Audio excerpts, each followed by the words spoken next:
The IMF is warning the world that the US national debt isn't just the problem of the United States. It is a global problem because it is going to cause the kind of a financial crisis that most people cannot even comprehend. And at first, it seems like, well, it's the United States of America that borrowed that much money. What do we have to do with that? Unfortunately, everybody will pay the price, even if you don't use the US dollars, even if you're far away from the United States, even if your country is not an ally of the United States, you will end up paying the price. So the national debt of the United States, that's about to cross $40 trillion and is rising faster than ever, is going to be your problem first of all. First of all, the United States sets the global interest rates because the US treasuries are risk-free investments. If you look at the global economy, we have different kind of investments. We have the stock market, we have bonds, but the US bonds are considered risk-free. Why? Because the entire global economy is based on the US dollar. That's the system we have created since 1945. And that means that if the US national debt becomes a serious problem for the United States, then the US treasuries will lose the status of the safe havens, of the risk-free assets. Here's the questions. Who is going to replace the US treasuries? Right now, there isn't a single asset that can replace that, which means that the entire financial system is going to be in a huge trouble. And that's why if you look historically, you will see that every central bank in the world, such as the European Central Bank, the Bank of England, the Bank of Japan, and many other nations exclusively follow the interest rates in the United States. The United States drops the interest rates, everyone else follows. The United States increases interest rates, everyone follows. The United States drops the interest rates, everyone follows. And the same thing happens over and over. So when we get the United States out of the equation, the entire global financial system is suddenly going to collapse because we're no longer going to have the global financial system. Each country is going to have its own system. And at first you might say that, well, that is perfect. That's what we want. Unfortunately, that's not what you want because first of all, it is going to increase the cost for everything. So if you think that the cost of living today is so insanely high, then you have no idea what is going to happen if we deglobalize the world entirely. You have no idea what is going to happen if each country is going to be separate. Secondly, every central bank in the world holds a lot of US dollars. So a central bank is the bank for banks for any country. So in China, you have the Bank of China. In Japan, you have the Bank of Japan. In the European Union, you have the European Central Bank. In England or the UK, you have the Bank of England. Like the United States, you have the Federal Reserve.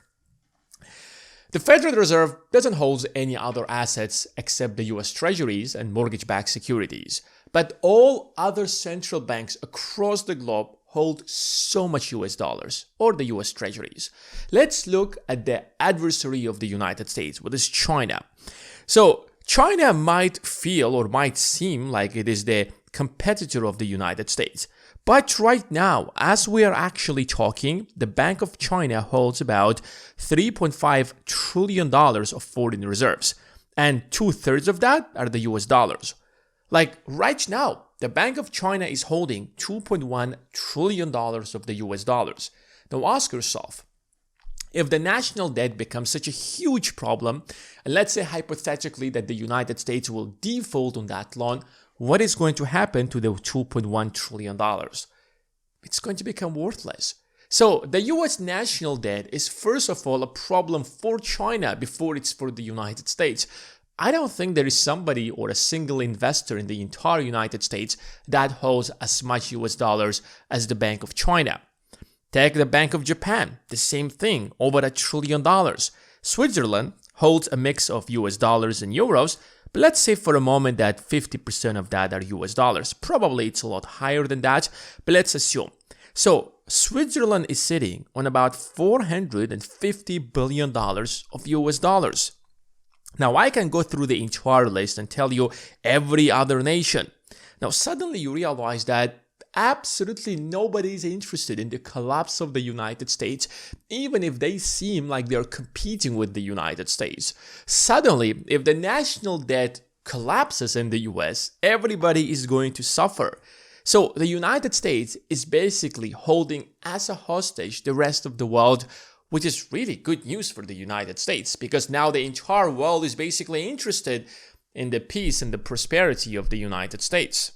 Another problem is that everything is denominated in the US dollar. So when you look at the price of yuan, you are comparing yuan in relation to the dollar. When we look at the exchange rate, for example, between euro and the Chinese currency, we don't actually do a direct exchange rate. We look at the exchange rate between the euro and the dollar and the exchange rate between the Chinese currency and the US dollar, and that will determine what is going to be the interest rate or the exchange rate between the euro and the yuan. So the US dollar is basically the tool of measurement for everything in the entire global economy. If we hypothetically for a moment just remove the US dollar out of the global economy, there is going to be such a huge mess that it's impossible to agree on prices because nobody knows what is the true value of the Chinese currency versus the Japanese currency.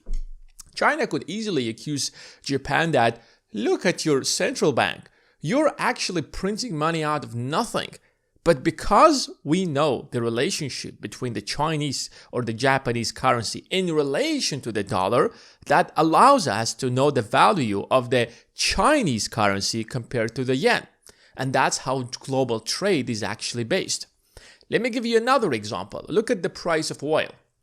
So even though that other nations began selling oil in other currencies, so the Middle Eastern countries started selling oil in Chinese yuan, or Russia sells its oil in also Chinese yuan, whatever the currency is.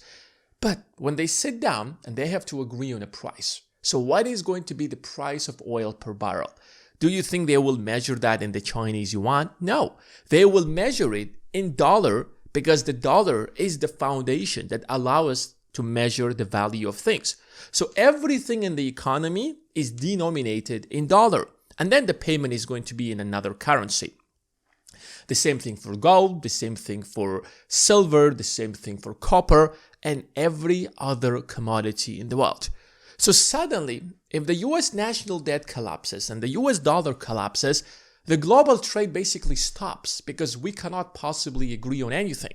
And that's why the entire world is basically interested in the prosperity of the United States. Here is another example. Look at the derivatives market that's worth $700 trillion. Yes, you heard that correctly. $700 trillion. And all of that is denominated in the US dollars. Now, what is a derivative? Derivatives are basically the leverage market. You can call it like that. So in the derivatives, we have futures, we have options. In the derivatives, we have swaps, and these are probably the most popular derivatives in the market. And what are the swaps? Swaps is when businesses, companies, and corporations are swapping their interest payments. Let me give you an example. Suppose you have a bank. The bank offers a loan to a company at 3% interest rate. But this 3% interest rate is variable, which means that if the Federal Reserve will increase the interest rate, then the bank is going to raise the interest rate and the company might be paying 5% in interest rates. And then the interest rates will drop to 1% and then the bank is going to drop the interest rates. Then it's going to be like 1% or whatever the interest rate is going to be. Now, the business doesn't actually like that. If you're Microsoft, if you're Apple, you don't actually care about that. You want stability. You're doing business. So all you want is a fixed interest payments that you are going to make.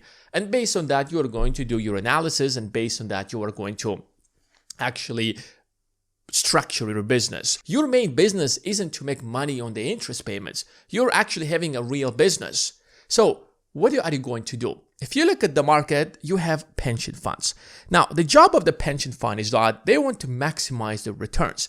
But a pension fund is not allowed to invest in the stock market. The pension fund cannot invest on those things. Why? Because the pension fund is only allowed to invest in the safest investments possible. Usually, they invest, for example, either in, if it's a stock market, then it's a blue chip stocks, or if it's a debt, then it's usually the government debt. So the pension fund is basically receiving interest payments from the US treasuries that they have actually purchased. But the pension fund is like, we want to maximize our returns because we want to continue making our pension payments because we are not making enough money. So they can actually offer a deal to the company and tell the company, listen, you want fixed payments, so here is the deal. Why don't we swap our interest payments? And that means that, let's say, for example, that you want your interest payments right now are 3%. We can offer you that you can only pay 4% in interest payments no matter what happens. Now, this is more than the 3%, but the company is going to look at this 4% and they're like, 4% is higher than 3%, but the good news is that now we have a predictable interest payments. If interest payments rise for whatever reason tomorrow because the Fed decided to increase the interest rates, it is not going to impact us because we have actually locked our interest payments at 4%. But if interest payments will drop to 1%, yes, the company might have actually be able to pay a lower interest rate, such as 2%, but it's still going to make the exact same 4% to the pension fund. So basically, the pension fund is maximizing its returns and the company is actually getting a stable interest payments. So everybody is basically happy. If interest rates, for example, rise to 5%, the company still pays the 4% and the pension fund lost 1%. But if interest rates drop to 1%, the company still pays the pension 4% and the pension fund just made 3+% interest rates. That's how in general swaps work. And the total value of derivatives is $700 trillion. All of them are based in the US dollar and all of them are based on the interest rates set by the Federal Reserve. What do you think is going to happen to the global economy when suddenly the United States is going to face a serious national debt problem? The entire system is going to collapse. Even the company that you're working right now might actually suffer out of this. Suddenly, all these debt problems are going to be so bad. Countries across the globe are going to go bankrupt because maybe, again, they're based on these derivatives. Another major problem is that all the pension funds, or at least most of them, are going to have a serious problem. Now look at any Western country or look at any advanced country, whether it's in Europe, the North America, or even Asian countries such as South Korea or Japan. You will see a very serious demographic problem. And that means that birth rates are dropping while people are living far longer. That is putting a huge stress on the pensions. Because how does a pension works? A pension basically collects taxes from young people and are paying pensions to the people who are retiring. So this strategy works when you have enough young people working and enough people paying taxes so that you can actually afford these pensions. But if you look at any country, you will see that birth rates are collapsing while people are living far longer. So most pension funds in the world are actually struggling to make pensions. And this is one of the biggest problems or the challenges the world is going to face in 5 to 10 years. I think my generations are not actually going to receive pensions, even though that we will spend our entire lives paying payroll taxes. Congratulations, that's the worst news of your life. But anyways, here's the problem. These pension funds are also investing the money to maximize their returns, to be able to make the pension payments. And where do you think they're investing that money? Exactly. In the US Treasury market, in the US debt. The largest Japanese pension fund holds about $1.7 trillion in US equity and the bond market. So most of their investments are in the US debt and the US stock market. The Norwegian pension fund invests about $2 trillion and 40% of that are in the US equity and a lot of that is in the US debt. The same thing in Canada, South Korea, and of course the United States itself. So if the United States will actually face a real serious national debt problem, all of these pension funds are going to suffer as well. Since they're already suffering, so even a small little crisis in the national debt problem of the United States is going to devastate so many countries, is going to devastate so many pension funds all across the globe. So at first, it might seem like it's the United States of America that borrowed so much money. So it's the United States of America that should care about the national debt.